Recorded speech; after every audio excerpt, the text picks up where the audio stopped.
Abraham's migration with that of the Amorites. However, the Amorite migrations primarily occurred in a west-east direction, whereas Abraham, in contrast, went from east to west. As a consequence, the link is not as obvious as was once thought. It now appears to be well accepted. There was no migration in the direction of Canaan at the time that the Bible situates Abraham's voyage. But new discoveries in the ruins of Mari and Nuzi relaunched the investigation on Abraham.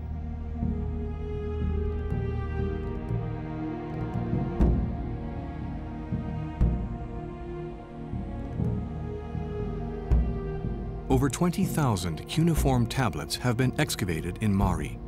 They contain certain biblical names, such as Yasmach El, which could be Ishmael, Yaqub El for Jacob, and most importantly, Abiram for Abraham.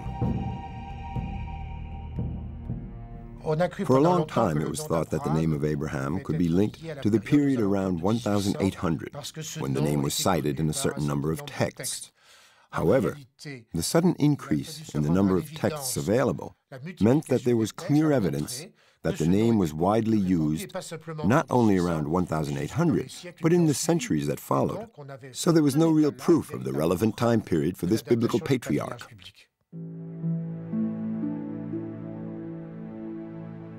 As the tablets were gradually deciphered, new theories appeared, most of which tried to prove the existence of Abraham in the second millennium BC.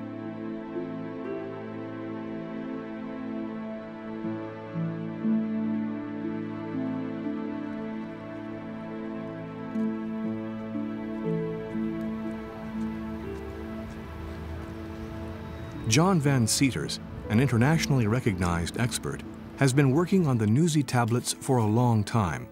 The tablets contain a story similar to that of Sarah, Abraham's barren wife in the Bible.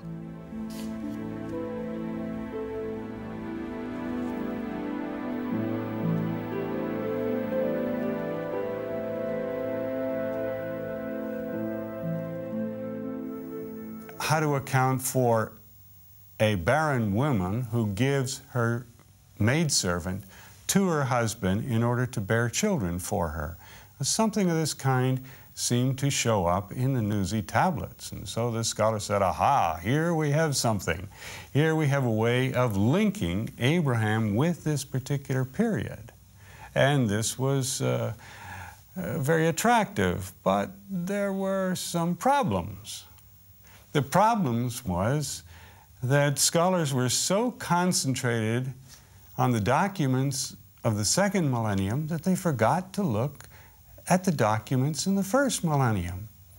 And when one looked through the same kind of literature, the same kind of archival documents of the first millennium, the same customs show up in these texts. Taking all of these things together, they really prove absolutely nothing. There's just no firm evidence that can pin down the patriarchs and Abraham into a particular period in the second millennium.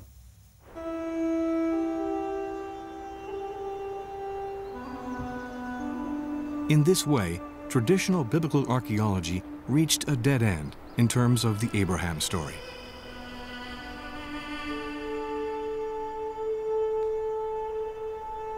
So what we see is that the whole concept of roaming the land with the Bible in one hand and the spade in another in order to look for the patriarchs doesn't work.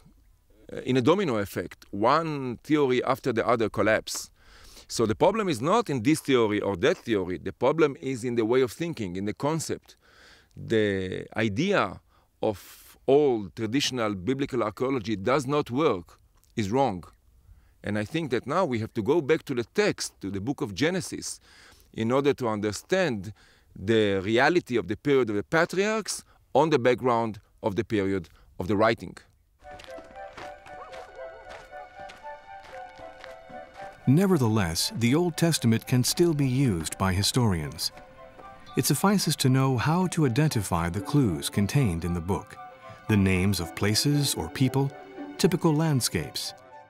In the book of Genesis, reference is made to the Philistines, a people who came to Canaan and who made life difficult for the Israelites.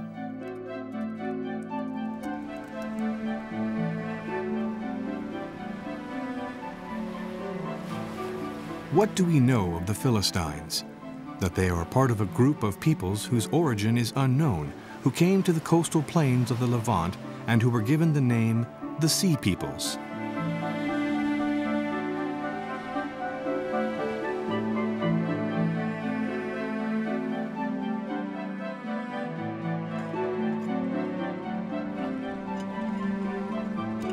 Niels Silberman met with an Israeli archaeologist in digs in Dor, not far from Megiddo, a site that relates to these sea peoples.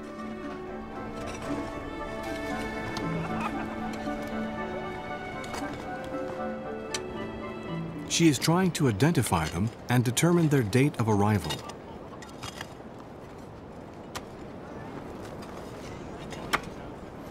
What can we say about the date of the arrival of the Philistines and the other sea peoples? Mm-hmm. Well, other than the Bible, when they are mentioned earlier, both archaeologically and if we take into consideration the literature, they appear on the scene in the 12th century BC. It is roughly 1200 or 1150 BC.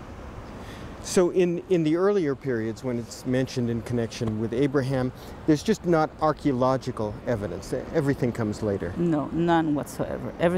Archaeologically, everything starts in the 12th.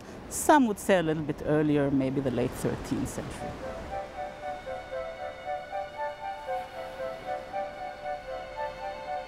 The biblical verses that associate the patriarchs with the Philistines presuppose a world that dates from after the 12th century BC.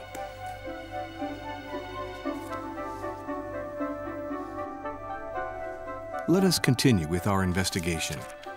The stories of the Bible often refer to camels. There are 25 references to this animal in Genesis, most of which have some connection with Abraham.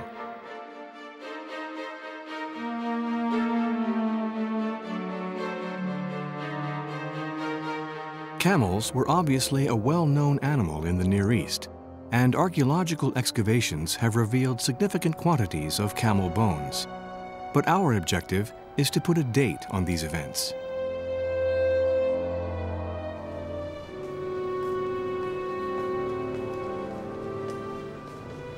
Israel Finkelstein has gone to see Ladar Sapir of the University of Tel Aviv's Archaeozoological Laboratory.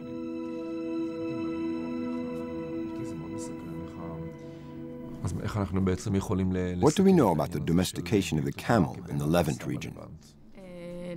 According to the archaeological evidence, the camel could not have been domesticated as a beast of burden before the first millennium BC.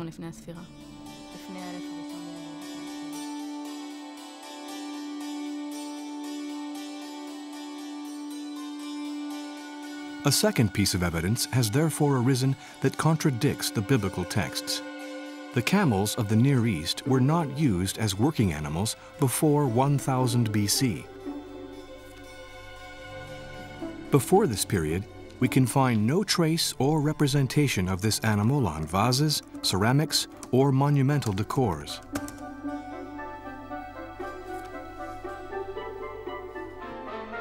But our investigation doesn't end there.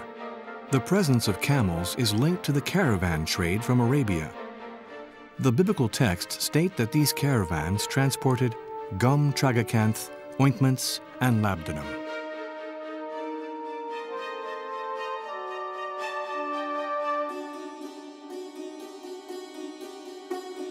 The Assyrian tablets and archaeology show that the caravan routes linking Arabia to the Levant coast went through the kingdom of Judah. This trade, which required many camels, reached its height in the 7th century BC.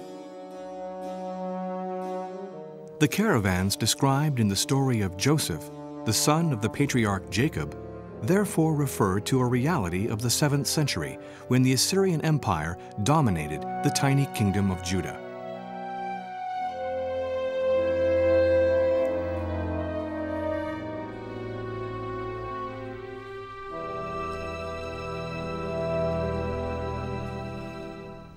So now that we look at Genesis, we know that Genesis does not describe the background of the 18th century. We are not in the Middle Bronze Age. There are enough anachronisms there about the Philistines, about the camels, that show us that we are not in an environment of the Middle Bronze. Instead, it is clear that we are in the 7th century BC. All the details, or many of the details in Genesis, fit perfectly the 7th century BC. So we have already answered one question, when? But there's still another question, why? We need to look at the authors of Genesis and ask the question, why did they tell the story of Genesis in this way?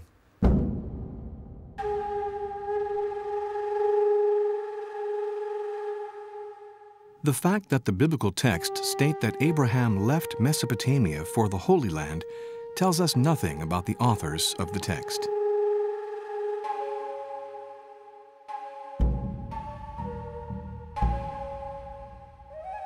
Our investigation will therefore now turn to the ultimate destination of his migration.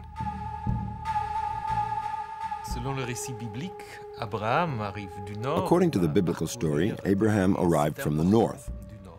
He traveled through important sites in the north, but finally came to settle in Hebron. His settlement in Hebron was, in fact, confirmed by Abraham's acquisition of a tomb from the inhabitants of the area.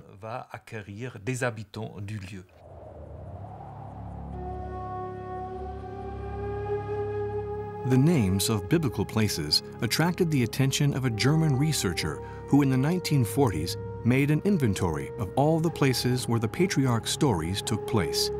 His name was Martin Noth.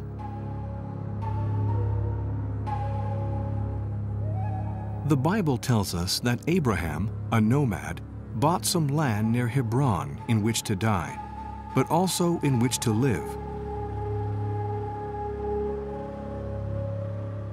The story tells of the appearance in an oak grove in Mamre of 3 of God's messengers who announced to Abraham's wife, who has been barren up until then, that she was to have a child.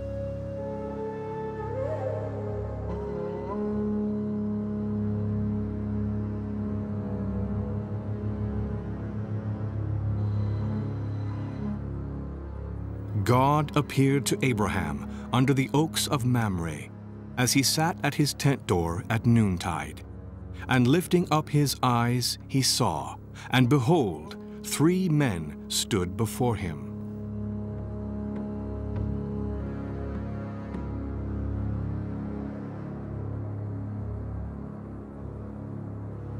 Hebron and Mamre are located in the center of Canaan, at the heart of its rocky hills.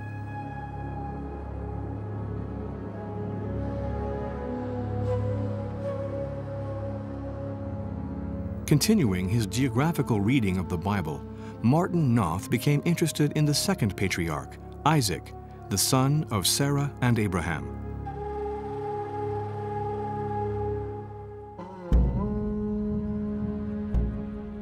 Isaac played a role in a very famous scene. Responding to a call from God, Abraham agreed to sacrifice Isaac, only to be replaced at the very last moment by an animal.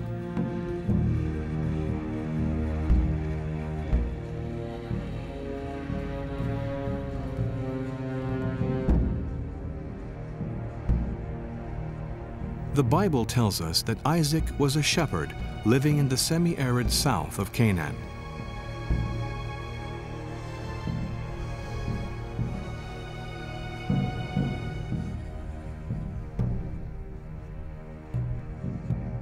Martin Noth then turned to the third patriarch, Jacob. The biblical text tells us that he had to go to the north to the site of his original family in order to choose a wife. On his return journey, he entered into battle with an angel near a river that runs in the northeast of the country.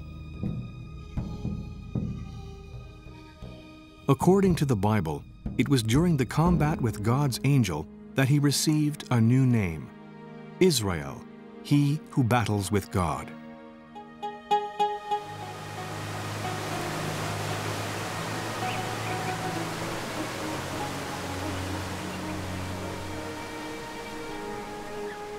Other texts relating to him are situated in the mountainous regions of the north of Canaan.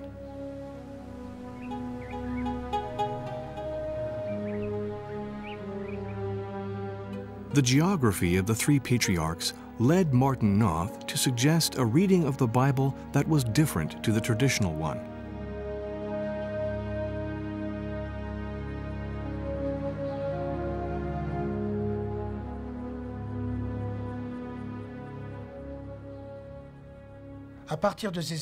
On the basis of these geographical sites, it is understandable that an attempt was made to link them to each other. As history developed, an understanding was sought of how these groups of humans related to each other. This led to a sort of patriarchal genealogy with Abraham, Isaac, and Jacob. It was quite obvious that there were originally three quite separate traditions. The patriarchs were in fact not related. In the north, the story of Jacob was told. In Hebron, the story of Abraham. And in Beersheba, the story of Isaac. The idea that these three patriarchs were from one and the same family was, in fact, an invention after the fact by those who wrote the Bible. They wanted to show that there was a link between these three patriarchs, whereas in fact there was none. Does this testify to a diversity in the oral traditions or in those of the texts? As of the 19th century, German biblical exegesis revealed that Genesis contained a number of stories of various origins that were woven together. Some were linked to the kingdom in the north, Israel, and others to the kingdom in the south, Judah. So there are three different traditions set on the background of three different geographical zones. And the question is, why Abraham in the center? Why Abraham is put first? The answer is clear. We are in Jerusalem and Judah in the 7th century, in the period of the Judahite kingdom. So, regardless whether the patriarchs are historical or mythical, the most important fact is that the background of the story shows us that we are in the 7th century, in Judah, in Jerusalem, and the people who wrote this decided to put Abraham first as the founder of the family, as the center of the story, and by that also Judah as the center of the universe.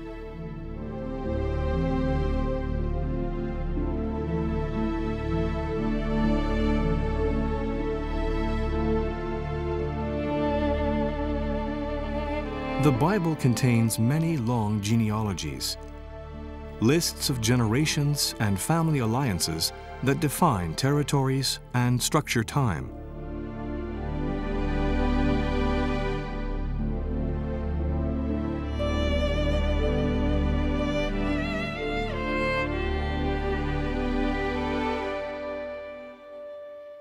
The history of the patriarchs in the Bible is also a family history.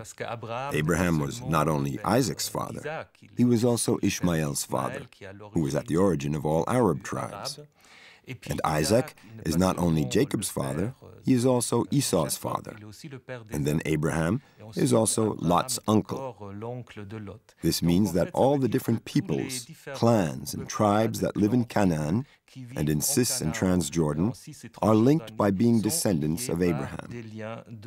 So all these people are presented as being part of one great family, with the problems faced by all families, but also the idea of a profound link between all these different peoples. According to the biblical texts, many of the peoples and neighboring kingdoms are related to Judah.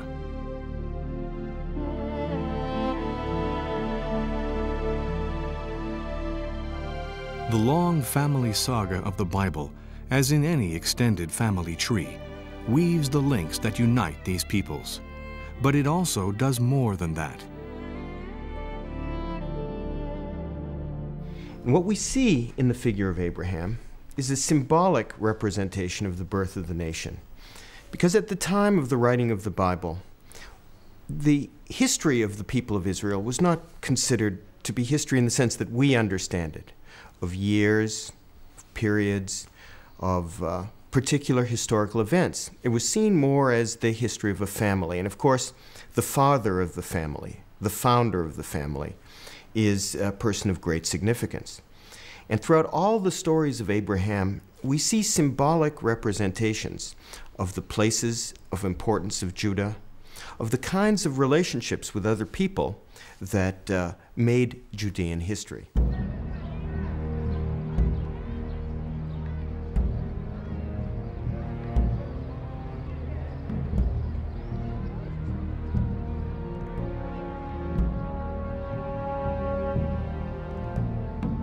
The story of the patriarchs is the first pillar of what would later become Judaism, and that is common roots. According to Jewish tradition, the group known as the people of Israel is made up of the descendants of Abraham, Isaac, and Jacob. In their eyes, belonging to a people and to a religion is one and the same thing.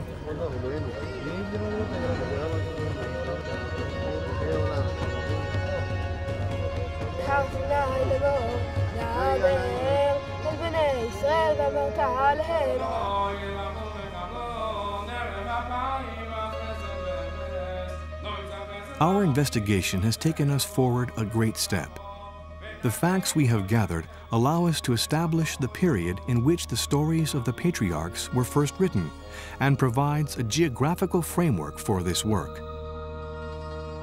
The region of Judah in the 7th century BC.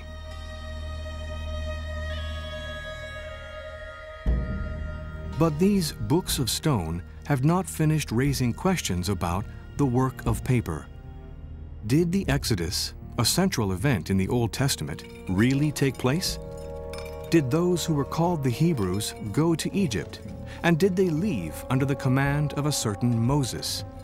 What role has been played by the law in this story? These questions will be the subject of our investigation in the 2nd episode of our series.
The Old Testament is a mysterious and complex work.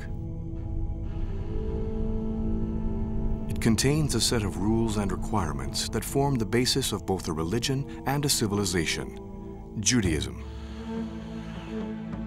But it is also a historical work that tells the story of the ancient Israelites.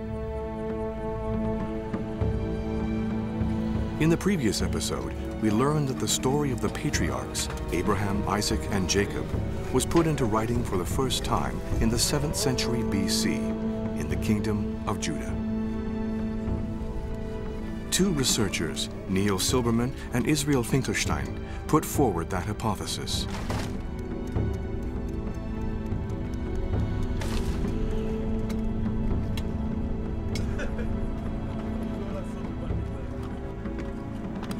But what about the other great stories of the Bible? Many of the vestiges discovered in the sites of Canaan are the remains of a sophisticated civilization, that of Egypt, an all-pervasive presence. Do these objects bear any relation to one of the most famous stories of the Old Testament, that of the conflict between Moses and the Pharaoh? What are they able to tell us about ancient Egypt?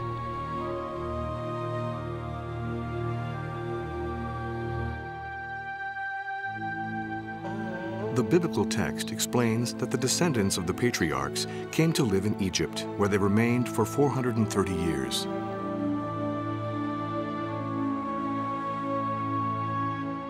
The story of their liberation by Moses and their journey through the wilderness is told in the second book of the Bible, the Exodus.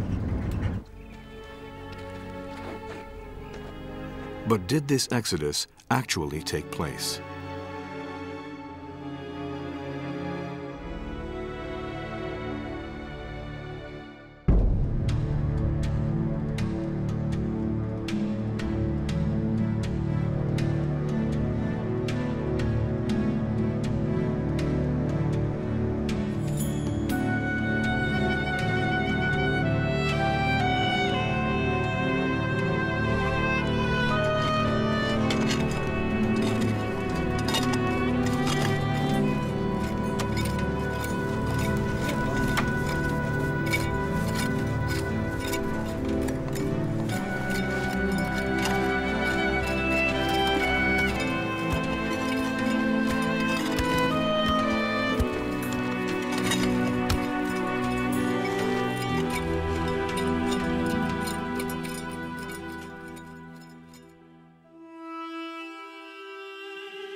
The Israelites' long sojourn in Egypt, their enslavement and liberation, and the law received by Moses represent the core of the second book of the Bible.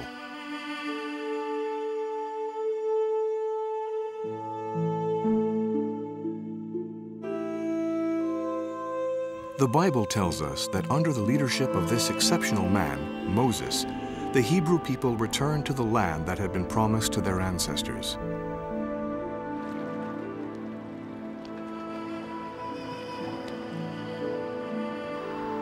Our investigation will begin in Lausanne, in the library of the theology department to be exact.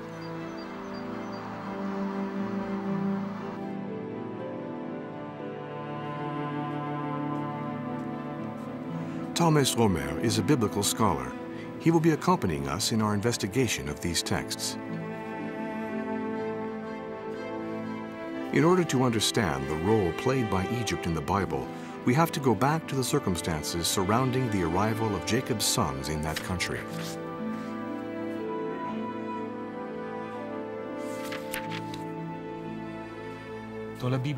Egypt is omnipresent in the Hebrew Bible. It is often